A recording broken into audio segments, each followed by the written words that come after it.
once again with the Renegade Method, or me. We are doing a little bit more work on the KLR 250. This one we're going to be going through, having a look at the valve clearances and any other unexpected nonsense within that casing.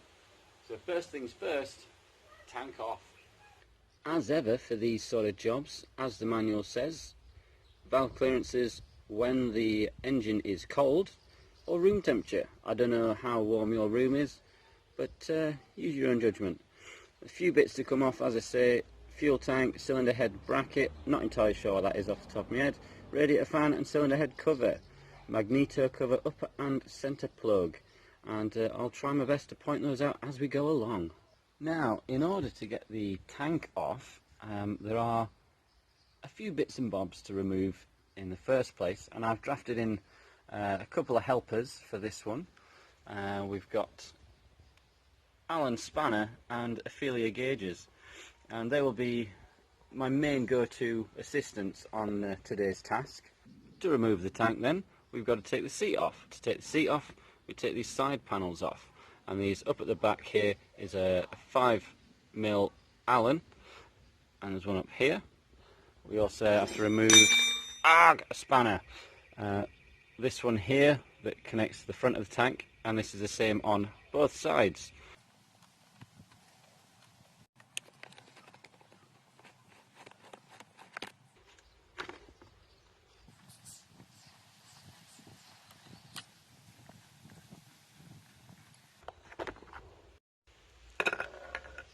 With those side panels out of the way, we've revealed I have 10mm bolts. Yours might be different. I don't know that these are standard, but either way, let's get those off, one on each side.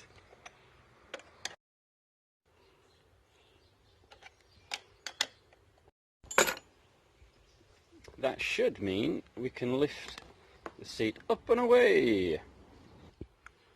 This one up front looks a little bit gnarled, but that is also a 5mm. There is a 10mm nut on the back, which might assist in removing it if it just spins around. The one securing bolt screw jobber on the back, also a 5. So we can get that out of the way. As it is a fairly basic bike, there's no kind of sensors or crazy amount of cables and such to remove. It is just this one custom hose connector that we need to remove, and then the tank can come away off the bike.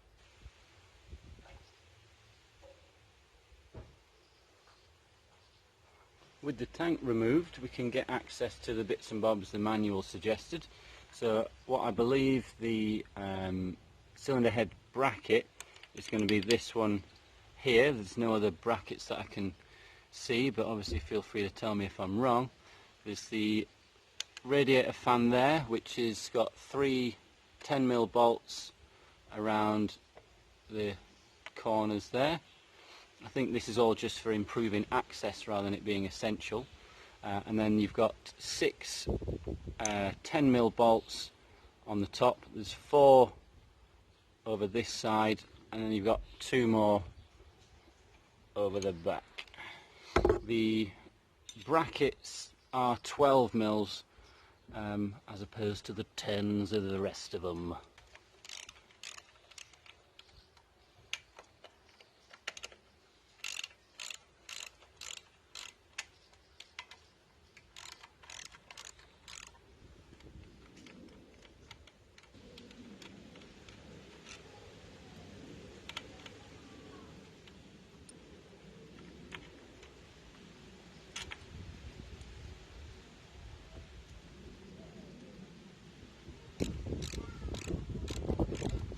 Having removed the bracket there, I found a bit of a mangled collection of wires that seem to have been customised. My theory being that it was once part connected, I don't know if you can see too well, but just down here was the side stand switch, which seems to have some similar coloured wires, but the switch seems to be knacked or damaged, buggered, whatever, and they seem to have just bodged it so it doesn't stop the bike from working, but that's another little headache I'm going to have to deal with. Right, back to the task in hand. Let's get this fan sorted. Clang! One thing to note, this screw at the back, or bolt, has got seemingly an earth lead on it, so just make sure that will go back on at the end. All the bolts are out of that one, so I think rather than disconnect everything, there's just the sensor on the bottom there, and I should be able to just pop it out of the way while I'm doing the work. Might as well get the old cap out of the way, and I might actually be able to get this job started. Typically these sort of things are tightened down in a sequence, so it's probably a safe bet to just loosen them all off first before completely removing them.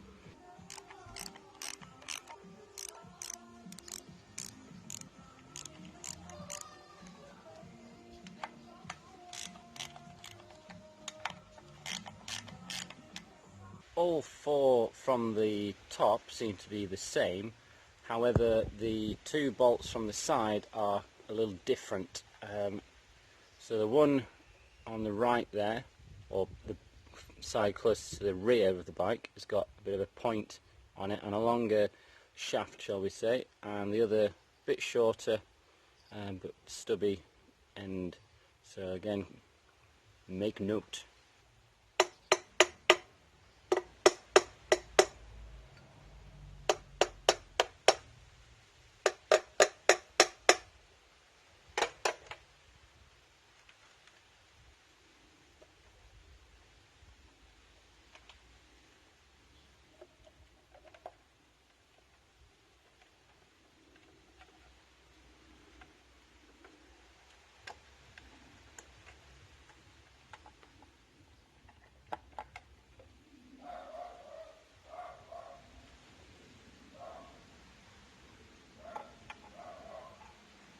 Now that I've whipped my top off, it's time for a little inspection, and we do that with these little covers here.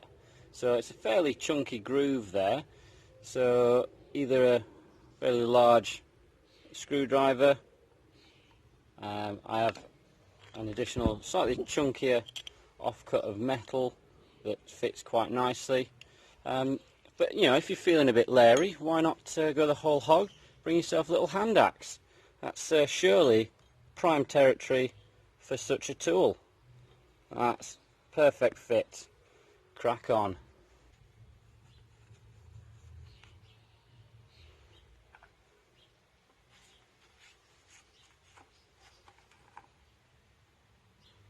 Each of these inspection areas has its own little rubber seal, so you want to just check those are there and are in good condition. Next up, 19mm on the crank. I want to turn that counterclockwise until we find the T mark and have it align with that slot in the middle.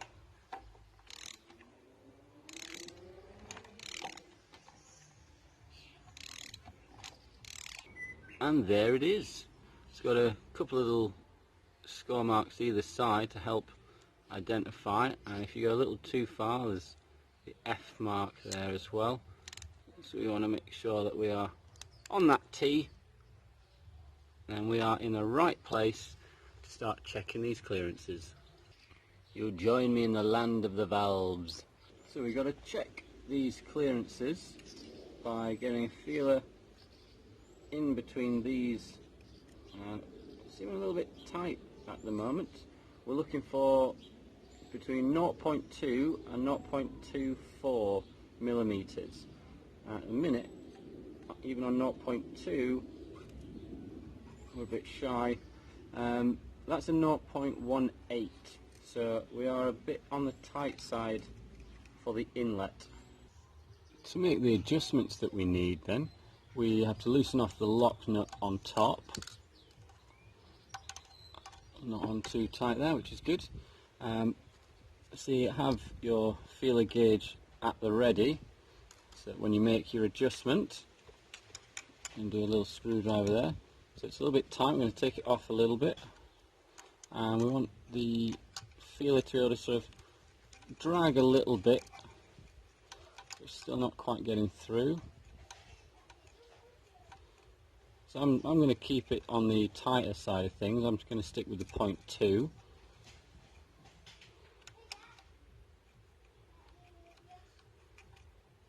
And once you're happy you've got where you want it, you then have to hold that nut or the screw in place and then tighten down that nut again.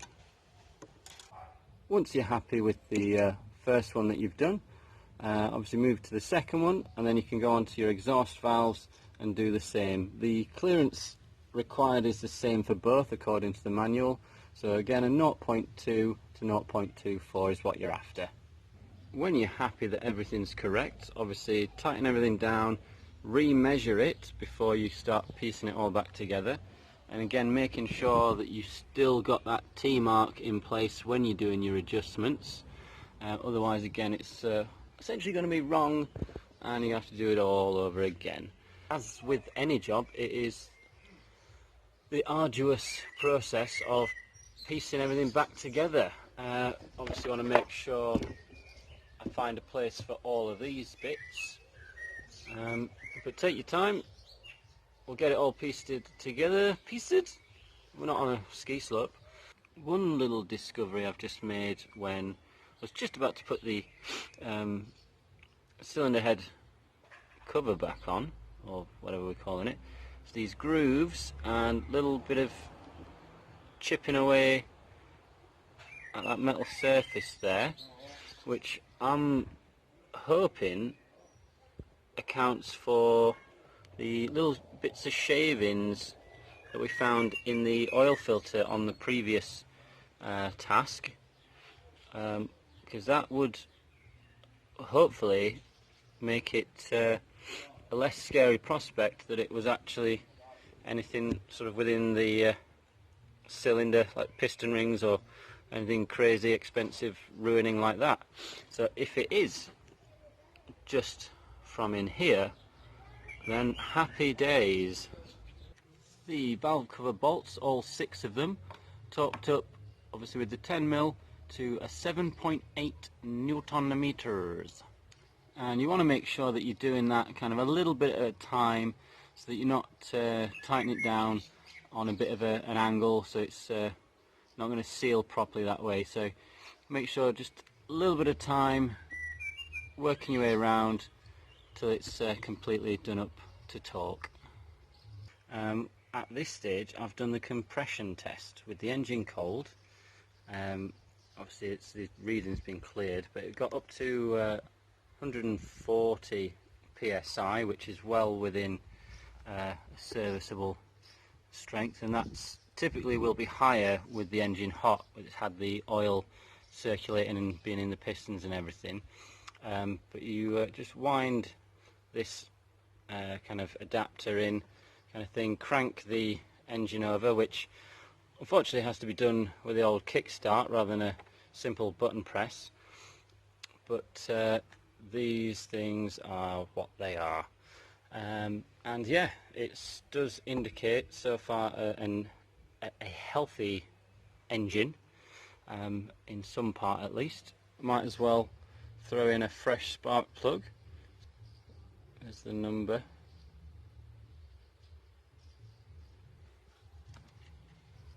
Let's pop that in nice and gentle.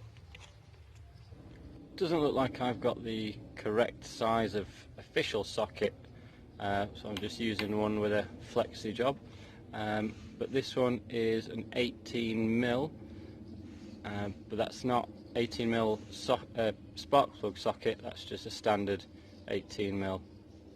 The old one that came out is looking a bit of a wet and dark one, that I can't remember, is that over fueling? But that's probably a bit too much carbon, so there's something not quite right in the settings there, but that's something I can tweak once it's all running again. Okay, we are back to a point where we are ready to fire the machine. Just got to stick the old spark cap plugger jobber back on. I'll get this on a tripod and we'll see about starting her up.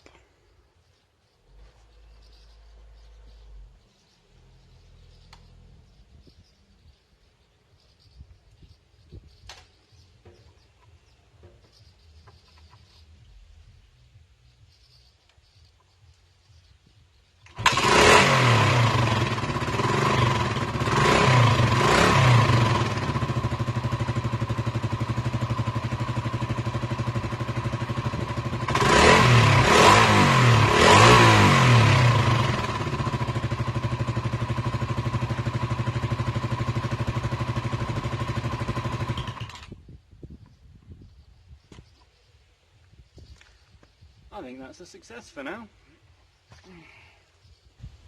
Now the bike is all back together and I'm pretty much done for today. I think pretty much running out of time, daylight and all sorts. It does seem to take a fair bit longer doing all of this stuff by myself, which is understandable because most of the time the camera work is done by the professional John. But he is away camping this weekend, so much of the mistakes are all my doing, and the sort of camera setup and all that business, all me. So it's more than likely garbage. But if you did enjoy what you saw, and if you have anything useful to add, any questions, comments and so on, usual thing down below, and it'll be interesting to have a little nosy. Yeah, but plenty more to be doing on this one. Next step is probably sorting out the brakes, making sure they are tip-top. But yeah, I think another key thing is probably trying to reduce the quota of erms per video, and you can probably help me out with that one by keeping a tally and let me know how I get on. So we'll see you on the next one.